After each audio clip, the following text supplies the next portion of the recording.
ನಮಸ್ಕಾರ, welcome back to my YouTube channel. ನಾನಿವತ್ತು ಈಸಿಯಾಗಿ ಯಾವ ರೀತಿ ಮನೆಯಲ್ಲೇ ಪಿಜ್ಜಾನ ಮಾಡ್ಕೊಳ್ಳೋದು ಅಂತ ನಿಮಗೆ ತೋರಿಸ್ಕೊಡ್ತಾ ಇದ್ದೀನಿ. ಯಾವುದೇ ರೀತಿ ಮೈದಾ, ಈಸ್ಟ್ ಮತ್ತು ಸಾಸ್ಗಳನ್ನ ಬಳಸ್ದೆ ನಾನು ಮನೆಯಲ್ಲೇ ಯಾವ ರೀತಿ ಪಿಜ್ಜಾನ ಮಾಡ್ಕೊಳ್ಳೋದು ಅಂತ ನಿಮಗೆ ತೋರಿಸ್ಕೊಡ್ತಾ ಇದ್ದೀನಿ. ಪಿಜ್ಜಾ ಮಾಡ್ಕೊಳ್ಳೋಕ್ಕೆ ನಾನು ಏನೆಲ್ಲ ಇಂಗ್ರೀಡಿಯೆಂಟ್ಸ್ನ ಯೂಸ್ ಮಾಡಿದ್ದೀನಿ ಅಂತ ನಿಮಗೆ ತೋರಿಸ್ಕೊಡ್ತಾ ಇದ್ದೀನಿ. ಪಿಜ್ಜಾ ಟಾಪಿಂಗಿಗೆ ನಾನು ಕಾರ್ನ್, ಆನಿಯನ್, ಕ್ಯಾಪ್ಸಿಕಮ್ನ ಯೂಸ್ ಮಾಡ್ಕೊಂಡಿದ್ದೀನಿ. ಹಾಗೆ ನಾನು ಪನ್ನೀರ್ನು ಕೂಡ ಇದರಲ್ಲಿ ಯೂಸ್ ಮಾಡ್ತಾ ಇದ್ದೀನಿ. ಮನೆ ಹತ್ರ ನಿಯರ್ ಎಲ್ಲಾದರೂ ಸೂಪರ್ ಮಾರ್ಕೆಟ್ ಇದ್ದರೆ ನಿಮಗೆ ಈಸಿಯಾಗಿ ಆರಿಗೇನೋ ಮತ್ತು ಪನ್ನೀರ್, ಚೀಸ್ ಎಲ್ಲ ಸಿಕ್ಬಿಡುತ್ತೆ. ಅಕಸ್ಮಾತ್ ನಿಮಗೆ ಏನಾದರೂ ನಿಯರ್ ಸೂಪರ್ ಮಾರ್ಕೆಟ್ ಎಲ್ಲೂ ಇಲ್ಲ ಅಂದರೆ ಇದನ್ನು ನೀವು ಡೈರಿ ಸ್ಟೋರಲ್ಲಿ ಪನ್ನೀರು ಮತ್ತು ಚೀಸು ನಿಮಗೆ ಸಿಗುತ್ತೆ, ಅಲ್ಲಿ ತೊಗೋಬೋದು. ನಾನು ಮೈದಾ ಬದಲು ನಾನಿಲ್ಲಿ ಗೋಧಿ ಹಿಟ್ಟನ್ನ ಯೂಸ್ ಮಾಡಿಕೊಂಡು ಪಿಜ್ಜಾ ಬೇಸ್ನ ರೆಡಿ ಮಾಡ್ಕೊತಾ ಇದ್ದೀನಿ. 1 ಕಪ್ಪಷ್ಟು ಗೋಧಿ ಹಿಟ್ಟನ್ನ ತೊಗೊಂಡಿದ್ದೀನಿ. ಒಂದು ಸ್ವಲ್ಪ ಉಪ್ಪನ್ನ ಹಾಕ್ಕೊತಾ ಇದ್ದೀನಿ ರುಚಿಗೆ ತಕ್ಕಷ್ಟು, ಮತ್ತು 1/4 ಟೇಬಲ್ ಸ್ಪೂನಷ್ಟು ಬೇಕಿಂಗ್ ಸೋಡಾನ ಯೂಸ್ ಮಾಡ್ತಾ ಇದ್ದೀನಿ. ನೀವು ಅಡುಗೆ ಸೋಡಾ ಕೂಡ ಯೂಸ್ ಮಾಡ್ಕೊಬೋದು. ಇದಕ್ಕೆ ನೀಟಾಗಿ ಇದನ್ನು ಮಿಕ್ಸ್ ಮಾಡಿಕೊಂಡು 1 ಸ್ಪೂನಷ್ಟು ನಾನು ಕುಕ್ಕಿಂಗ್ ಆಯಿಲ್ನ ಯೂಸ್ ಮಾಡ್ತೀನಲ್ಲ ಅದನ್ನು ಆ್ಯಡ್ ಮಾಡ್ಕೊತಾ ಇದ್ದೀನಿ. ಅದನ್ನು ನೀಟಾಗಿ ಮಿಕ್ಸ್ ಮಾಡ್ಕೊಬೇಕು. ಇದನ್ನು ಪಿಜ್ಜಾ ಸಾಸ್ನ ರೆಡಿ ಮಾಡ್ಕೊಳ್ಳೋಕ್ಕಿಂತ ಮುಂಚೆ ನೀವು ಈ ರೀತಿ ಗೋಧಿ ಹಿಟ್ಟನ್ನ ಮಿಕ್ಸ್ ಮಾಡಿಬಿಟ್ಟು ಎತ್ತಿಟ್ಕೊಂಡ್ರೆ ಒಳ್ಳೆಯದು. ಅದಕ್ಕೋಸ್ಕರ ನಾನು ಹಿಟ್ಟನ್ನ ಯಾವ ರೀತಿ ಕಲಿಸ್ಕೊಳ್ಳೋದು ಅಂತ ನಿಮಗೆ ತೋರಿಸ್ಕೊಡ್ತಾ ಇದ್ದೀನಿ. ನೀಟಾಗಿ ಒಂದ್ಸರಿ ಕೈಯಲ್ಲಿ ಮಿಕ್ಸ್ ಮಾಡಿಕೊಂಡು ಸ್ವಲ್ಪನೇ ನೀರನ್ನ ಹಾಕ್ಕೊಂಡು ನೀಟಾಗಿ ಕಲಿಸ್ಕೊಳ್ಳಿ. ಜಾಸ್ತಿ ತೆಳುವಾಗೂ ಬೇಡ, ಜಾಸ್ತಿ ಗಟ್ಟಿಯಾಗೂ ಬೇಡ. ನಾವು ಯಾವ ರೀತಿ ಚಪಾತಿಗೆ ಕಲಿಸ್ಕೊತೀವಲ್ಲ ಆ ಕನ್ಸಿಸ್ಟೆನ್ಸಿಲಿ ಇದ್ದರೆ ಸಾಕಾಗುತ್ತೆ. ಸ್ವಲ್ಪ ಆಯಿಲ್ನ ಆ್ಯಡ್ ಮಾಡಿಕೊಂಡು ನೀಟಾಗಿ ಇನ್ನೊಂದು ಸತಿ ನಾದ್ಕೊಬೇಕು ಚೆನ್ನಾಗಿ. ರೀತಿ ಗೋಧಿ ಹಿಟ್ಟಿಂದ ನೀವು ಮಕ್ಕಳಿಗೆ ಪಿಜ್ಜಾ ಮಾಡ್ಕೊಳ್ಳೋದ್ರಿಂದ ಅವ್ರ ಹೆಲ್ತ್ಗೂ ಏನೂ ಎಫೆಕ್ಟ್ ಆಗೋಲ್ಲ. ಮೈದಾ ಯೂಸ್ ಮಾಡಿದ್ರೆ ಸ್ವಲ್ಪ ಮಕ್ಕಳಿಗೆ ತಿನ್ನೋಕ್ಕಾಗಲ್ಲ ಮತ್ತು ಅದು ಜೀರ್ಣ ಆಗೋಲ್ಲ ಬೇಗ ಮಕ್ಕಳಿಗೆ. ಹಂಗಾಗಿ ಗೋಧಿ ಹಿಟ್ಟಲ್ಲಿ ಒಂದ್ಸಲಿ ಮಕ್ಕಳಿಗೆ ಈ ರೀತಿ ಪಿಜ್ಜಾನ ಮಾಡಿಕೊಡಿ, ತುಂಬ ಇಷ್ಟಪಟ್ಟು ತಿಂತಾರೆ. ನೋಡಿ, ಈ ರೀತಿ ಚೆನ್ನಾಗಿ ನಾದ್ಕೊಂಡಾದಮೇಲೆ ಇದನ್ನು ಒಂದು 10 to 15 ಮಿನಿಟ್ಸ್ ಒಂದು ಬೌಲಲ್ಲಿ ಮುಚ್ಚಿ ಎತ್ತಿಟ್ಕೊಬಿಡಿ. ಇದು ಸ್ವಲ್ಪ ನೆನ್ಕೊಳ್ಳುತ್ತೆ, ಸಾಫ್ಟ್ ಆಗುತ್ತೆ ಇದು. ಅದಾದಮೇಲೆ ನಾನು ಪಿಜ್ಜಾ ಸಾಸ್ ಮಾಡ್ಕೊಳ್ಳೋಕ್ಕೆ ಏನೆಲ್ಲ ಯೂಸ್ ಮಾಡಿದ್ದೀನಿ ಅಂತ ತೋರಿಸ್ಕೊಡ್ತೀನಿ. 1 ಆನಿಯನ್ಗೆ 2 ಟೊಮೊಟೊ ಅಂತ ತೊಗೊಂಡಿದ್ದೀನಿ. ಒಂದು ಸ್ವಲ್ಪ ಗೋಡಂಬಿನ ತೊಗೊಂಡಿದ್ದೀನಿ. ನೆಕ್ಸ್ಟ್ 1-2 ಬೆಳ್ಳುಳ್ಳಿ, ಸ್ವಲ್ಪ ಜೀರಿಗೆನ ತೊಗೊಂಡಿದ್ದೀನಿ. ಬನ್ನಿ ಇದನ್ನು ಯಾವ ರೀತಿ ನಾನು ರೆಡಿ ಮಾಡ್ಕೊತೀನಿ ಪಿಜ್ಜಾ ಸಾಸ್ ಅನ್ನೋದನ್ನು ನಿಮಗೆ ತೋರಿಸ್ಕೊಡ್ತೀನಿ. ಸ್ಟವ್ನ ಹಚ್ಬಿಟ್ಟು ಒಂದು ಫ್ರೈಯಿಂಗ್ ಪ್ಯಾನ್ ಬರುತ್ತಲ್ವ ಅದನ್ನು ಇಟ್ಟು 1 ಟೇಬಲ್ ಸ್ಪೂನಷ್ಟು ಆಯಿಲ್ನ ಹಾಕ್ಕೊತಾ ಇದ್ದೀನಿ. ಮತ್ತು ನಾನೇನೆಲ್ಲ ಈರುಳ್ಳಿ ಮತ್ತು ಟೊಮೆಟೊ ಎಲ್ಲ ತೊಗೊಂಡಿದ್ನಲ್ಲ ಅದನ್ನು ಜಾಸ್ತಿ ಆಯಿಲ್ ಯೂಸ್ ಮಾಡಬೇಡಿ, ಸ್ವಲ್ಪ ಯೂಸ್ ಮಾಡಿಬಿಟ್ಟು ಇದನ್ನು ಚೆನ್ನಾಗಿ ಹುರ್ಕೋಬೇಕು. ನೋಡಿ, ಆನಿಯನ್ ಸ್ವಲ್ಪ ರೋಸ್ಟ್ ಆದಮೇಲೆ ಸ್ವಲ್ಪ ಬೆಳ್ಳುಳ್ಳಿ ಮತ್ತು ನಾನೇನು ಗೋಡಂಬಿನ ತೊಗೊಂಡಿದ್ನಲ್ಲ ಅದನ್ನು ಹಾಕಬೇಕು. ಗೋಡಂಬಿನ ಯೂಸ್ ಮಾಡೋದ್ರಿಂದ ಪಿಜ್ಜಾ ಸಾಸ್ ಏನಿರುತ್ತಲ್ವ ಅದು ರುಚಿಯಾಗಿ ಮತ್ತು ಗಟ್ಟಿಯಾಗಿ ಇರುತ್ತೆ ಅಂತ ಗೋಡಂಬಿನ ಯೂಸ್ ಮಾಡ್ಕೊಬೇಕು. ಇದ್ದರೆ ಹಾಕ್ಕೊಳ್ಳಿ, ಇಲ್ಲಾಂದರೆ ಪರವಾಗಿಲ್ಲ. 1/4 ಟೇಬಲ್ ಸ್ಪೂನಷ್ಟು ಜೀರಿಗೆನ ಆ್ಯಡ್ ಮಾಡ್ಕೊತಾ ಇದ್ದೀನಿ. ನೆಕ್ಸ್ಟ್ ಇದಕ್ಕೆ ನಾನು ಏನು 2 ಟೊಮೆಟೊ ತೊಗೊಂಡಿದ್ದೀನಲ್ವ ಅದನ್ನು ಆ್ಯಡ್ ಮಾಡ್ಕೊತಾ ಇದ್ದೀನಿ.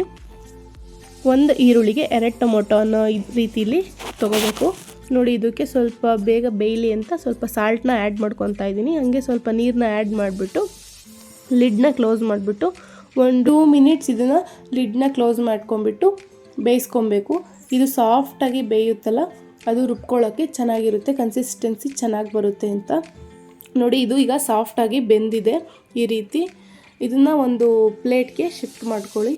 ಯಾಕಂದರೆ ಇದು ಬಿಸಿ ಇದ್ದಾಗ ರುಬ್ಕೋಬಾರ್ದು, ಜಾರೆಲ್ಲ ಹಾಳಾಗುತ್ತೆ. ಹಂಗಾಗಿ ಯಾವುದೇ ಆಗಲಿ ಬಿಸಿ ಇದ್ದಾಗ ಜಾರಲ್ಲಿ ರುಬ್ಬಕ್ಕೆ ಹೋಗಬೇಡಿ.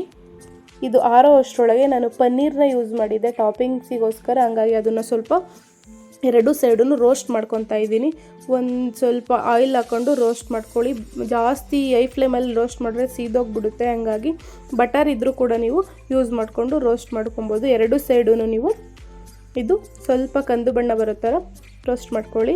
ನೋಡಿ, ಅದು ರೋಸ್ಟ್ ಮಾಡ್ಕೊಳ್ಳೋಷ್ಟರೊಳಗೆ ಇದು ತಣ್ಣಗಾಗಿತ್ತು. ಇದನ್ನು ಒಂದು ಮಿಕ್ಸಿ ಜಾರ್ಗೆ ಶಿಫ್ಟ್ ಮಾಡಿಬಿಟ್ಟು ನುಣ್ಣಗೆ ಪೇಸ್ಟ್ ಮಾಡ್ಕೊಬೇಕು. ನೋಡಿ, ಈ ರೀತಿ ಕನ್ಸಿಸ್ಟೆನ್ಸಿಲಿ ರುಬ್ಕೊಂಡು ಇಟ್ಕೊಂಡಿದ್ದೀನಿ.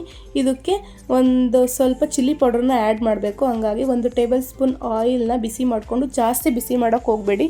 ಸ್ವಲ್ಪ ಬಿಸಿ ಆದಮೇಲೆ 1/2 ಟೇಬಲ್ ಸ್ಪೂನಷ್ಟು ಚಿಲ್ಲಿ ಪೌಡ್ರನ್ನ ಆ್ಯಡ್ ಮಾಡ್ಕೊಳ್ಳಿ. ಜಾಸ್ತಿ ಉರಿ ಇಟ್ಟರೆ ಅದು ಸೀದೋಗ್ಬಿಡುತ್ತೆ. ಹಂಗಾಗಿ ಸಿಮ್ಮಲ್ಲೇ ಇಟ್ಕೊಂಡು ಅದನ್ನು ರೋಸ್ಟ್ ಮಾಡಿಕೊಂಡು ನಾವೇನು ರುಬ್ಕೊಂಡಿದ್ದೀವಲ್ಲ ಪಿಜ್ಜಾ ಸಾಸ್ಗೆ ಬೇಕಿರೋ ಅಂಥದ್ದನ್ನ ಇದಕ್ಕೆ ಮಿಕ್ಸ್ ಮಾಡಿದ್ರೆ ಪಿಜ್ಜಾ ಸಾಸ್ ರೆಡಿ ಆಗುತ್ತೆ. ಲಾಸ್ಟಿಗೆ ನಾನು ಇದಕ್ಕೆ ಆರಿಗ್ಯಾನೋನ ಯೂಸ್ ಮಾಡಿದ್ದೀನಿ. ಆರಿಗ್ಯಾನೋ ಇಲ್ಲ ಅಂದರೆ ನೀವು ಕಸೂರಿ ಮೇಥಿ ಇರುತ್ತಲ್ವ ಮನೇಲಿ, ಅದನ್ನು ಸಹ ನೀವು ಯೂಸ್ ಮಾಡ್ಬೋದು.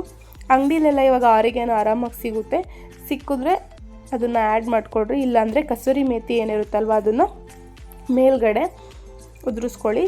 ಈಗ ಪಿಜ್ಜಾ ಸಾಸ್ ರೆಡಿ ಆಯಿತು. ನೆಕ್ಸ್ಟ್ ನಾನು ಚಪಾತಿ ಹಿಟ್ಟನ್ನ ಏನು ಕಲಸಿಟ್ಟಿದ್ದಲ್ವ ಪಿಜ್ಜಾ ಬೇಸ್ಗೋಸ್ಕರ, ಅದು ನೋಡಿ ಈ ರೀತಿ ಸಾಫ್ಟ್ ಆಗಿತ್ತು. ಅದನ್ನು ನಾನು ಇವಾಗ ಬೇಸ್ಗೆ ಬೇಕಿರೋ ಇದರ ಶೇಪಲ್ಲಿ ಒಸ್ಕೊತಾ ಇದ್ದೀನಿ. ಇನ್ನೇನು ರೌಂಡ್ ಶೇಪಲ್ಲಿ ನಾವು ಯಾವ ರೀತಿ ಚಪಾತಿನ ಮಾಡ್ಕೊತೀವಲ್ಲ ಅದೇ ಥರ ಇದನ್ನು ಒಸ್ಕೊಳ್ಳಿ. ಸ್ವಲ್ಪ ತಿಕ್ನೆಸ್ಸು ಜಾಸ್ತಿ ಇರಲಿ, ಜಾಸ್ತಿ ದಪ್ಪ ಮಾಡ್ಕೊಳ್ಳೋಕೆ ಹೋಗ್ಬೇಡ್ರಿ, ಯಾಕಂದರೆ ಬೇಯಬೇಕು ನೀಟಾಗಿ.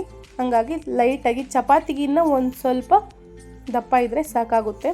ನೋಡಿ ಈ ರೀತಿ ಒಸ್ಕೊಂಡು ನೀಟಾಗಿ ಶೇಪ್ನ ಕೊಟ್ಕೊಳ್ಳಿ. ರೌಂಡ್ ಶೇಪ್ ನೋಡಿ ಇಷ್ಟು ತಿಕ್ನೆಸ್ ಇದ್ದರೆ ಸಾಕಾಗುತ್ತೆ. ಇದನ್ನು ಒಂದು ಚಿಕ್ಕ ಸ್ಟಿಕ್ಕಿಂದನೋ ಹೋಲ್ ಮಾಡ್ಕೊಂಬಿಡಿ, ಮಧ್ಯದಲ್ಲೆಲ್ಲ ಫೋರ್ಕಿಂದನೋ ಏನತ್ರಲ್ಲಾದರೂ ಈ ರೀತಿ ಹೋಲ್ ಮಾಡಿಕೊಂಡು ಒಂದು ತವಾನ ಇಟ್ಬಿಟ್ಟು ಚಪಾತಿ ಯಾವ ರೀತಿ ರೋಸ್ಟ್ ಮಾಡ್ಕೊತೀವಲ್ಲ ಆ ರೀತಿ ಸ್ವಲ್ಪ ಬೇಯಿಸ್ಕೊಬೇಕಾಗುತ್ತೆ.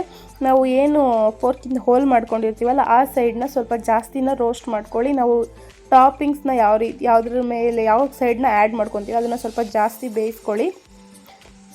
ನಾನು ಈ ಸೈಡು ಏನು ಹೋಲ್ ಮಾಡಿದ್ದೀನಲ್ವ ಆ ಸೈಡನ್ನ ಮೇಲ್ಗಡೆ ಟಾಪಿಂಗ್ಸಿಗೆ ಯೂಸ್ ಮಾಡ್ತಿದ್ದೀನಿ, ಹಂಗಾಗಿ ಅದನ್ನು ಜಾಸ್ತಿ ಬೇಯಿಸ್ಕೊತಾ ಇದ್ದೀನಿ. ಕೆಳಗಡೆ ಬೇಸ್ ಏನಿರುತ್ತಲ್ವ ಅದನ್ನು ಸ್ವಲ್ಪ ಬೇಯಿಸ್ಕೊಂಡ್ರೆ ಸಾಕು. ನೆಕ್ಸ್ಟು ನಾವು ಅದನ್ನು ಬೇಯಿಸ್ಬೇಕಾದ್ರೆ ಅದು ಸರಿ ಹೋಗುತ್ತೆ. ಹಂಗಾಗಿ ಮೇಲ್ಗಡೆ ನೋಡಿ ಇಷ್ಟು ಬೇಯಿಸ್ಕೊಂಡಿದ್ದೀನಿ, ಮೇಲ್ಗಡೆ ಎಲ್ಲ ಫುಲ್ಲು ಬೆಂದಿದೆ. ಇದಕ್ಕೆ ನಾನು ಟಾಪಿಂಗ್ಸ್ನ ಮಾಡ್ಕೊತಾ ಇದ್ದೀನಿ. ನಾನು ಟಾಪಿಂಗ್ಸಿಗೋಸ್ಕರ ಚಿಲ್ಲಿ ಫ್ಲೇಕ್ಸು ಮತ್ತು ಏನೇನು ತರಕಾರಿನ ಯೂಸ್ ಮಾಡಿದ್ದೀನಿ ಅಂತ ನೋಡ್ಕೊಳ್ರಿ. ಪನ್ನೀರು, ಕಾರ್ನ್, ಆನಿಯನ್ನು, ಟೊಮೆಟೊ ಮತ್ತು ಕ್ಯಾಪ್ಸಿಕಮ್ಮು ನಾನು ರೆಡಿ ಮಾಡಿರೋಂಥ ಪಿಜ್ಜಾ ಸಾಸು. ಮಯೋನೈಸ್ ಇದ್ದರೆ ಯೂಸ್ ಮಾಡಿ, ಇಲ್ಲಾಂದರೂ ಪರವಾಗಿಲ್ಲ. ಹಾಗೆ ನಾನು ಚೀಸ್ನ ತುರಿದು ಇಟ್ಕೊಂಡಿದ್ದೀನಿ. ಬನ್ನಿ ಪಿಜ್ಜಾ ಸಾಸ್ ಮಾಡಿದ್ವಲ್ಲ ಅದನ್ನು ಇದಕ್ಕೆ ಹಾಕ್ಕೊಳ್ಳೋಣ. ಹೋಮ್ ಮೇಡ್ ಪಿಜ್ಜಾ ಸಾಸ್ ರೆಡಿಯಾಗಿದೆ. ತುಂಬ ಟೇಸ್ಟಿಯಾಗಿರುತ್ತೆ. ಮನೇಲಿ ಒಂದ್ಸಲಿ ಈಸಿಯಾಗಿ ಮಕ್ಕಳಿಗೆ ಯಾವುದೇ ಭಯ ಇಲ್ದಲೆ ಹೆಲ್ತಿಯಾಗಿ ಪಿಜ್ಜಾನ ಮಾಡಿಕೊಡಿ. ನೋಡಿ ಈ ರೀತಿ ನಾವು ಚಪಾತಿನ ಒಂದು ಸೈಡು ಯಾವುದನ್ನ ನೀಟಾಗಿ ಬೇಯಿಸ್ಕೊಂಡಿದ್ವಲ್ಲ ಅದ್ರ ಮೇಲ್ಗಡೆ ಈ ಪಿಜ್ಜಾ ಸಾಸ್ನ ನೀಟಾಗಿ ಹಾಕ್ಕೊತಾ ಇದ್ದೀನಿ. ಹಂಗೆ ಸ್ವಲ್ಪ ಚೀಸ್ ಏನು ತುರಿದಿಟ್ಕೊಂಡಿದ್ದೆ ಅದನ್ನು ಆ್ಯಡ್ ಮಾಡಿಕೊಂಡು ನಾವು ಏನೆಲ್ಲ ವೆಜಿಟೇಬಲ್ಸ್ನ ತೊಗೊಂಡಿದ್ದೀವಿ ಅದನ್ನೆಲ್ಲ ಇದಕ್ಕೆ ನಿಮಗೆ ಯಾವ್ಯಾವ ಶೇಪ್ ಬೇಕೋ ಅದನ್ನು ಜೋಡಿಸ್ಕೊಳ್ಳಿ.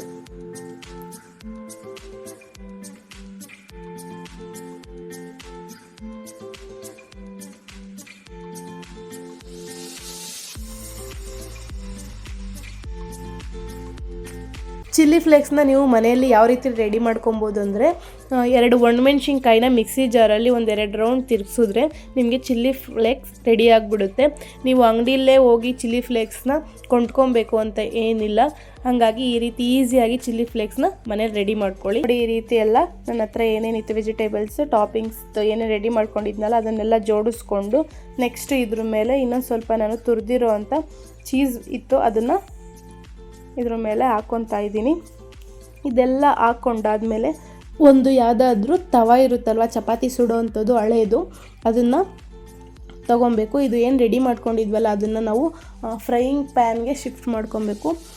ಒಂದು ಬಾಣಲಿ ಥರದ್ದಾದರೂ ಪರವಾಗಿಲ್ಲ. ನೋಡಿ ಈ ರೀತಿ ಶೇಪಲ್ಲಿರೋದನ್ನ ತೊಗೊಂಡಿದ್ದೀನಿ. ಅದಾದಮೇಲೆ ಸ್ಟವ್ನ ಆನ್ ಮಾಡಿಬಿಟ್ಟು ತವಾನ ಇದ್ರ ಮೇಲೆ ಇಟ್ಟು ಸ್ವಲ್ಪ ಹೊತ್ತು ಬಿಸಿ ಆಗೋಕ್ಕೆ ಬಿಡಬೇಕು. ಇದು ಬಿಸಿ ಆದಮೇಲೆ ನಾವೇನು ರೆಡಿ ಮಾಡಿಟ್ಟಿದ್ವಲ್ಲ ಒಂದು ಫ್ರೈಯಿಂಗ್ ಪ್ಯಾನಲ್ಲಿ ಪಿಜ್ಜಾನ ಹಾಕ್ಬಿಟ್ಟು ಅದನ್ನು ಇದ್ರ ಮೇಲ್ಗಡೆ ಇಡಬೇಕು. ಈ ರೀತಿ ಮಾಡೋದ್ರಿಂದ ಪಿಜ್ಜಾ ಚೆನ್ನಾಗಿ ಕುಕ್ ಆಗುತ್ತೆ, ಕೆಳಗಡೆ ಏನಿರುತ್ತೆ ಅದು ಸೀದೋಗಲ್ಲ. ನೋಡಿ ಈ ರೀತಿ ಒಂದು 30 ಮಿನಿಟ್ಸ್ ಲಿಡ್ನ ಕ್ಲೋಸ್ ಮಾಡಿ ಸಿಮ್ಮಲ್ಲಿ ಬೇಯಿಸ್ಕೋಬೇಕು. ನೋಡಿ 30 ಮಿನಿಟ್ಸ್ ಆದಮೇಲೆ ಲಿಡ್ನ ಓಪನ್ ಮಾಡ್ತಾ ಇದ್ದೀನಿ. ನೋಡಿ ಎಷ್ಟು ಚೆನ್ನಾಗಿ ಕುಕ್ ಆಗಿದೆ. ಈ ರೀತಿ ಮಾಡೋದ್ರಿಂದ ಪಿಜ್ಜಾ ಏನಿದೆ ತಳ ಹಿಡಿಯೋಲ್ಲ, ನೀಟಾಗಿ ಕುಕ್ ಆಗುತ್ತೆ. ಒಳಗಡೆ ನಾನು ಆಯಿಲ್ ಕೂಡ ಹಾಕಿರಲಿಲ್ಲ, ಅಷ್ಟು ಈಸಿಯಾಗಿ ಬಂತು. ನೋಡಿ ಎಷ್ಟು ಚೆನ್ನಾಗಿ ಬಂತು, ನೀಟಾಗಿ ಬೆಂದಿತ್ತು. ಅದು ಚಪಾತಿ ಹಿಟ್ಟು ದಪ್ಪ ಇದ್ದರೂ ಕೂಡ ತುಂಬ ಚೆನ್ನಾಗಿ ಬೆಂದಿತ್ತು. ಬೆಂದಿದ್ರೇ ನಮಗೆ ಕಟ್ ಮಾಡೋಕ್ಕೆ ಚೆನ್ನಾಗಿ ಬರುತ್ತೆ. ನೋಡಿ ಎಷ್ಟು ಈಸಿಯಾಗಿ ಚೆನ್ನಾಗಿ ಬಂತು ಕಟ್ ಮಾಡೋಕ್ಕೆ. ಹೆಲ್ತಿಯಾದ ಮತ್ತು ಟೇಸ್ಟಿಯಾದ ಪಿಜ್ಜಾನ ಮನೆಯಲ್ಲೇ ಮಾಡಿಕೊಂಡು ಈ ರೀತಿ ಮಕ್ಕಳು ಕೂಡ ಕೊಡ್ಬೋದು. ಈ ಪಿಜ್ಜಾನ ಯಾವುದೇ ರೀತಿ ಕೆಮಿಕಲ್ಸ್ ಇರೋದಿಲ್ಲ. ನೋಡಿ ಸಖತ್ತು ಟೇಸ್ಟಿಯಾಗಿತ್ತು, ನನಗಂತೂ ತುಂಬ ಇಷ್ಟ ಆಯಿತು. ನೀವು ಮನೆಯಲ್ಲಿ ಒಂದ್ಸಲಿ ಟ್ರೈ ಮಾಡಿ ಯಾವ ರೀತಿ ಬಂತು ಅಂತ ನನಗೆ ಕಮೆಂಟ್ ಮಾಡಿ. ನನ್ನ ತಂಗಿಯವರು ಬಂದಿದ್ದರು, ಅವರು ಕೂಡ ಇದನ್ನು ತುಂಬ ಇಷ್ಟಪಟ್ಟು ತಿಂದರು.